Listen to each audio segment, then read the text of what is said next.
This week, WWE went across the pond, but back home, Gabe Sapolsky is crapping his pants in excitement. Let's lock up.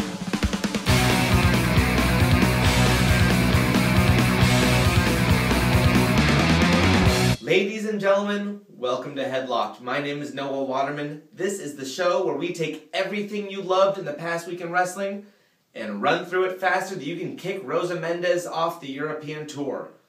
Rosa, you gotta be careful about your irresponsible drunken behavior with the WWE. You know for a fact that it only leads to a WrestleMania feud and pinning the current champion. Speaking of the WWE Divas, this week WWE announced that they will be airing a new show on the E! Network called Total Divas. The idea is that this show will follow the WWE Divas on the road and document their real lives as only an E! reality show can. It'll be interesting to see how closely they're willing to play this alongside the WWE's fictional storylines. On one hand, this could be a great behind-the-scenes look at the lives of the women inside the WWE. If treated correctly, it could push the often-ignored Divas division into a new positive light, bring in a new fan base, and give a level of mainstream attention that the WWE hasn't seen since the Attitude Era. Or it could be the next Bad Girls Club. The core cast consists of 7 divas. Third-generation diva Natalya Neidhart of the Hart family brings wrestling credit to the show alongside the very talented Naomi in hopes that there is actual wrestling somewhere in there. Cameron joins their Funkadactyl counterpart, being no stranger to reality TV, having been on the last season of Tough Enough, getting spectacularly kicked off, and still managing to get a contract. Joining them are 2 new rookies and unknown models JoJo Offerman and Eva Marie, both of whom are stunning, beautiful, and have absolutely no prior wrestling experience, making them everything the WWE hardcore wrestling community hate about the women division. And lastly, you have the Bella Twins. Being the most consistently used members of the WWE Divas division, it will be no surprise to see if the show centers primarily around them. You have Nikki and her more natural counterpart, Brie. Hold on, I'm only saying this because she dates occasional vegan Daniel Bryan. And the fact that her tits are real. It'll also be important to notice what this says about the WWE Network. It's been in a constant state of any minute now, and the fact that this show is being aired on a separate network and not their own could mean that the news is grim. On to Raw. Paul Heyman came out, only to get beaten up by a man twice his size in every direction, after he lied to Paul about even showing up that week. Worst boss ever. Antonio joined the club of ex-future main eventers who shouldn't be jobbing to R-Truth but are, a club consisting of Antonio Cesaro, Wade Barrett, and Damian Sandow. Ziggler won his match against Jericho, albeit due to a distraction from Fandango, but at least the champion finally got a win. Zack Ryder got a new haircut, which meant absolutely nothing since he still lost to Big E, who came out with a new theme song, which is unfortunate because his old theme song was significantly better.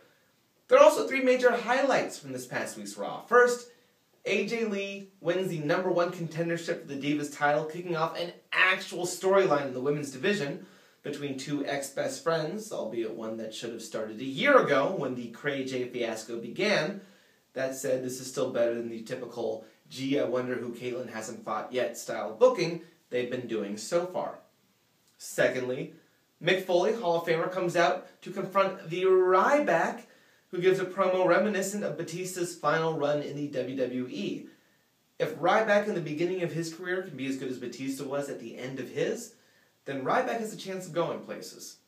Finally, a personal favorite, one that has left the entire internet wrestling community needing a new change of undies, The Shield arrived in a helicopter, took on The Undertaker's team, and won. These guys have barely been on the roster a year, took on one of the most prominent figures in the WWE, and came out on top. This is what we call building new talent, and it is finally being done well. Plus, if that wasn't good enough, on Smackdown, Dean Ambrose went one-on-one with The Undertaker in his debut singles match. That's not just a Teddy Long impression, that actually happened. He didn't win, but he gave a strong showing, and the fact that the Shield were left standing tall over one of the most respected individuals in the industry means great things for the fastest rising rookies in the WWE.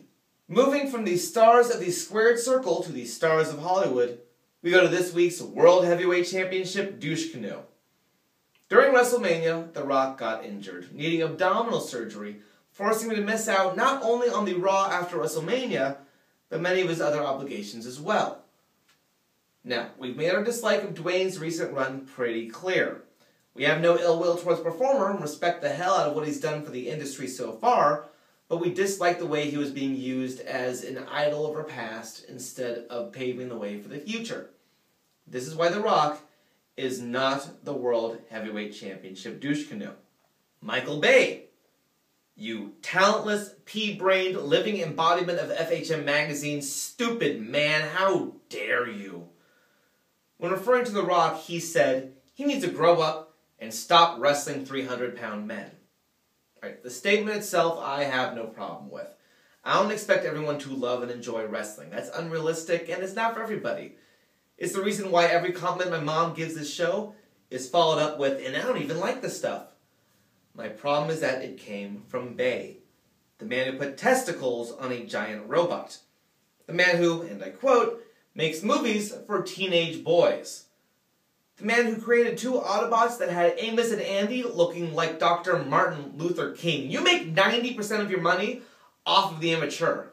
Joke or not, to tell a man to stop doing something that is ingrained in his family for 3 generations when you're about to make a movie known for popular action figures makes you a hypocrite, incredibly naive, in this week's World Heavyweight Championship douche canoe. By the way, they're Teenage Mutant Ninja Turtles. So just make them Teenage Mutant Ninja Turtles. You douche canoe. Ladies and gentlemen, that ends our show this week. Thank you all for watching. Please subscribe to the channel, like the video, share it with all your friends, keep spreading the word.